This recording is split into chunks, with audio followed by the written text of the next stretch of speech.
주가 100만원을 찍었던 회사가 4년 만에 80% 넘게 폭락했습니다. 시가총액 21조가 4조로 하락했고 창사 6년 만에 처음으로 영업 손실 1천억을 기록했죠. 한때 한국 게임 산업의 자존심이라 불리던 NC소프트 이야기입니다. 사우디 국부 펀드까지 투자했다가 막대한 손실을 입었고 신용등급마저 하향됐는데 더 충격적인 건 이 회사가 이제 조롱의 대상이 됐다는 겁니다. 개고기 식당에 비유한 글이 화제가 될 정도로 말이죠. 어쩌다 여기까지 왔는지 처음부터 끝까지 파헤쳐 보겠습니다. NC소프트의 시작은 사실 게임이 아니었습니다. 1997년 기업용 소프트웨어 개발 회사로 출발했거든요. 창립자 김택진은 한글 개발자 출신이었고 처음엔 업무용 에디터 같은 프로그램을 만들었죠. 그런데 여기에 한 인물이 합류하면서 모든 게 바뀌는데 서울대 졸업하고 카이스트 박사과정까지 밟았던 송재경이었습니다. 이 사람이 바람의 나라를 만든 넥슨공 창업자 중 한 명이었거든요. 당시 송재경은 넥슨을 나와서 아이네트라는 회사에서 새 게임을 개발 중이었는데 IMF 외환 위기가 터지면서 회사 사정이 어려워졌고 결국 김택진이 그 팀을 통째로 인수해버립니다. 대학 선후배 사이였던 게 결정적이었죠. 송재경이 들고 온 게임이 뭐였냐면 게임을 안 해본 사람도 이름은 아는 그 게임 리니지였습니다. 1998년 11월에 출시됐는데 IMF 한복판에서 PC방 열풍과 함께 그야말로 폭발적인 성공을 거뒀죠. 오히려 경제가 힘들었기 때문에 더 대박이 났을 수도 있습니다. 사람들이 현실에서 안 되는 걸 게임에서 찾았거든요. 리니지는 그냥 성공한 게임이 아니라 한국 MMORPG의 문법 자체를 만들어버린 작품이었습니다. 혈맹 시스템, 대규모 공성전, 아이템 강화 이런 것들이 당시로선 완전히 새로운 개념이었고 그래픽도 당시 기준으로는 상당히 세련됐거든요.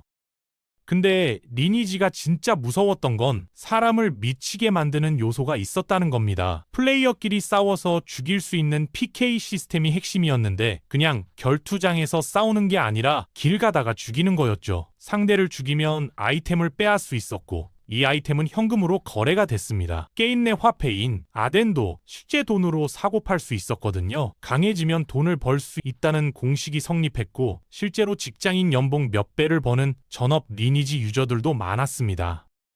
이러니까 사람들이 미친 듯이 게임에 매달렸죠. PC방에 가면 린저씨라고 불리는 아저씨들이 담배 피우면서 평일 주말 상관없이 앉아 있었는데 96년생인 제 또래 남자분들은 다 기억하실 겁니다. 돈이 엮이다 보니 현피라고 해서 실제로 만나서 싸우는 일까지 벌어졌거든요. 리니지 페인이라는 말이 사회 문제로 뉴스에 나올 정도였습니다. 그 정도로 사람들한테 리니지는 단순한 게임이 아니라 인생 그 자체였던 거죠.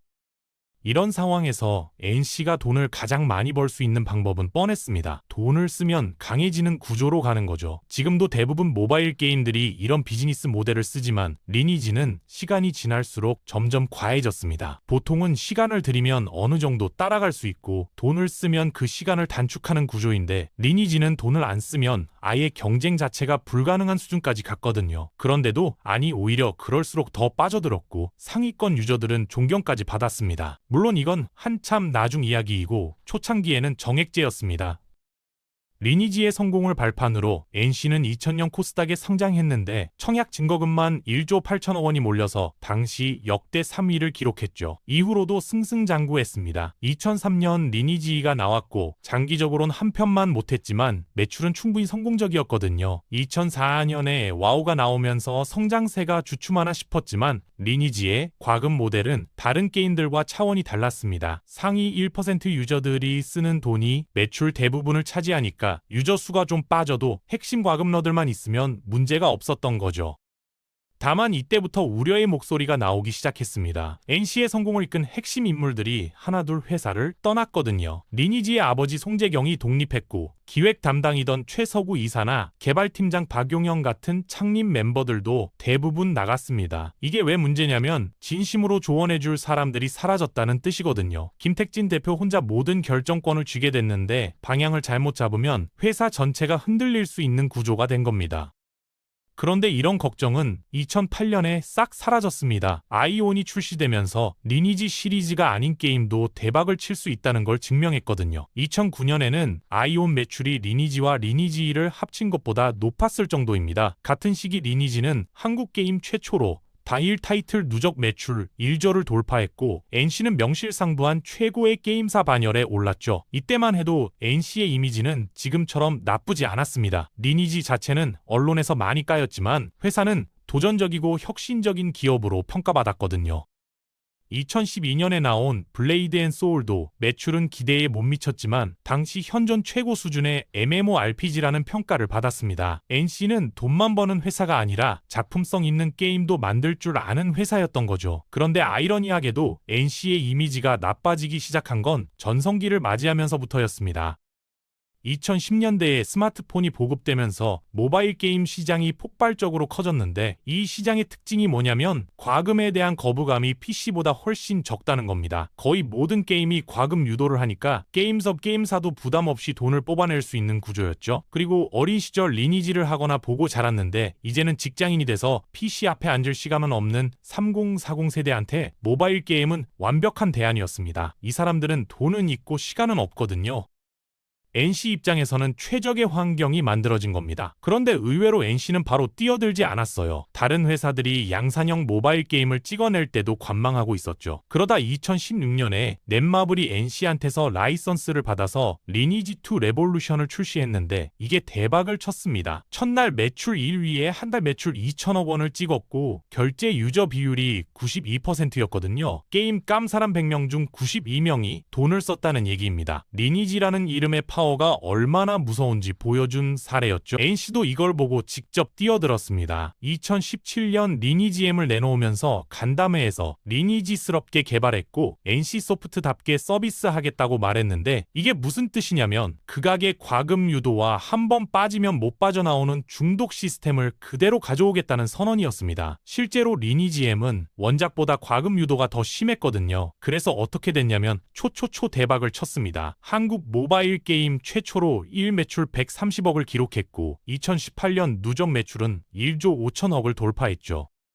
문제는 여기서부터입니다. 리니지가 너무 잘 되니까 다른 게임사들도 이 방식을 따라하기 시작했거든요. 자동 전투로 레벨업하고 성장 요소는 전부 과금으로 채우고 경쟁심을 자극해서 돈을 쓰게 만드는 리니지 라이크 게임들이 매달 쏟아졌습니다. 전체 게임 시장이 더 사행성으로 기울었고 NC는 재미있는 게임을 만드는 회사가 아니라 돈만 버는 회사로 이미지가 굳어졌죠. 실제로도 그랬고요.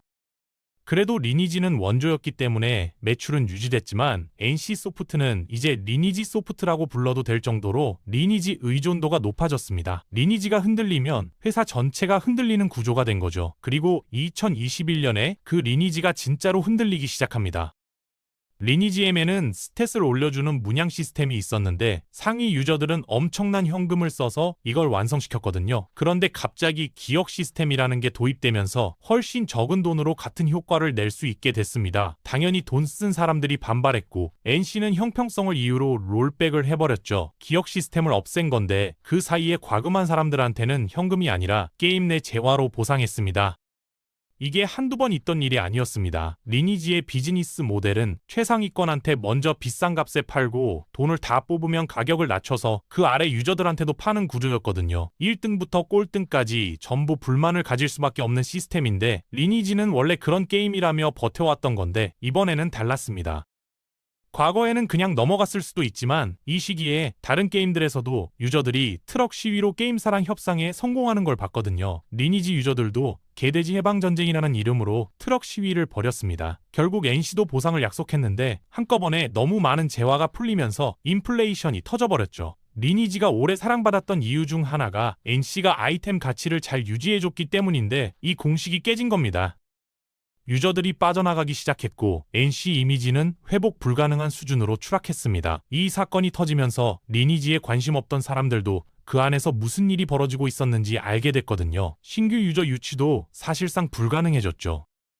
이후로 NC는 성공 공식처럼 리니지를 찍어냈습니다. 2019년 리니지 EM, 2021년 리니지 W까지 전부 대박이었고 매출과 영업이익은 하늘 높은 줄 모르고 올랐죠. 게임 평가는 안 좋았지만 어차피 헤비 유저들이 매출 대부분을 담당하고 리니지 유저들한테 그래픽이나 게임성 같은 건 중요하지 않았으니까 상관없었습니다.